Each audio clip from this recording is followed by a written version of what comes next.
আসলে ভাই একটা সত্য কথা বলতে কি, যখন আমরা এক প্লেট ভাত খাই, এই এক প্লেট ভাত খাওয়ার পেছনে একটা কৃষকের কত ধাপের পরিশ্রম থাকে, সেটা একটা কৃষক ছাড়া বোঝার কারোর ক্ষমতা নেই। আসসালামু আলাইকুম। আজকে আমি আমার জমির আতালে চলে এসেছি। আর এখানে আমি আপনাদেরকে বলেছিলাম, এখানে আমি আবারও আসবো। সার বোনার দিন আমি বলে গিয়েছিলাম যে আমি আবারও আসবো এখানে জমির কি অবস্থা, ধানের কি অবস্থা আপনাদেরকে দেখানোর জন্য। তো আজকে অলমোস্ট আমি 11 দিন পরে জমিতে এসেছি। এখানে আসার পরে আমি আপনাদেরকে দেখাচ্ছি, একটু পরে একটু ওয়েট করেন। তো এখানে আসলাম 11 দিন পরে, মাঝখানে 7 দিনের দিনে এসেছিলাম, সার ছিটিয়ে গিয়েছিলাম। তারপরে এখন আলহামদুলিল্লাহ চারাগুলা প্রায় গজিয়ে গিয়েছে। আমি যদি আপনাদেরকে একটু ভালোভাবে দেখাই, এই দেখেন চারার অবস্থা। যদিও ভালোভাবে দেখা যাচ্ছে না, রোদের রিফ্লেকশনের কারণে তেমন একটা ভালোভাবে দেখা যাচ্ছে না, তারপরেও দেখানোর চেষ্টা করছি এখানে যতটুকু সম্ভব। এই যে ধানের চারাগুলো দাঁড়িয়ে গিয়েছে, কিছুদিন আগেও এই মাঠ পুরোপুরি ফাঁকা ছিল। তারপরে এই জমিতে হচ্ছে চাষ দেওয়া হয়েছে, চাষ দেওয়ার পরে মই দেওয়া হয়েছে, মই দেওয়ার পরে পানি আর ছিল না। পানি আল্লাহ তাআলার অশেষ রহমতে পানি আকাশ থেকে বর্ষণ হয়েছে বৃষ্টির মাধ্যমে। তারপরে এখানে চারা রোপণ করা হলো। চারা রোপণ করার পরেই তো আলহামদুলিল্লাহ 11 দিনের মাথায় চারাগুলো পুরোপুরি দাঁড়িয়ে গিয়েছে।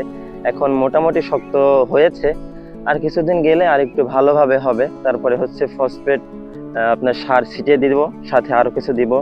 ওইটা দিলে পারে পুরোপুরি শক্তিশালী হয়ে যাবে। যদিও এটা একটু বালি মাটি এই জমিটা।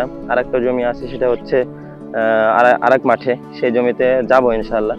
সেই জমিতে যাবো, আপনাদেরকে দেখাবো। আসলে ভাই একটা সত্য কথা বলতে কি, যখন আমরা এক প্লেট ভাত খাই, এই এক প্লেট ভাত খাওয়ার পেছনে একটা কৃষকের কত ধাপের পরিশ্রম থাকে, সেটা একটা কৃষক ছাড়া বোঝার কারোর ক্ষমতা নেই। প্রথমে একটা জমিতে ধানের বীজগুলা ছিটিয়ে দেওয়া হয়, তারপরে ওখান থেকে চারা গজায়। চারা গজানোর পরে ওখান থেকে তুলে নিয়ে এসে আর এক জমিতে রোপণ করতে হয়। তারপরে সেটাকে পরিচর্যা করতে হয়, সার দিতে হয়, ওষুধ দিতে হয়। তারপরে সেখান থেকে ধান বড় হলে ধান কাটা হয়, ধান কাটা হলে সেটা মাড়াই করতে হয়, সিদ্ধ করতে হয়, শুকাতে হয়, তারপরে সেটা সংরক্ষণ করতে হয়। পরিশেষে সেটা আবার মিলে নিয়ে গিয়ে ভাঙিয়ে নিয়ে আসার পরে সেটা চাল হয়।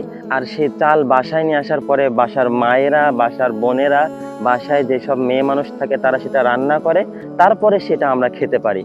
আসলে ভাই এই বিষয়টা ভাবলে আল্লাহ তাআলার প্রতি কৃতজ্ঞতা আরো বেশি পরিমাণে বেড়ে যায়। আমাদের উচিত আল্লাহ তাআলার দেওয়া প্রতিটি নিয়ামতের শুকরিয়া আদায় করা। আর যারা কৃষি কাজ করেন, কৃষক আছেন, সবার কষ্টের প্রতিদান যেন আল্লাহ তাআলা দান করেন, তাদের রিজিকে যেন বরকত দান করেন।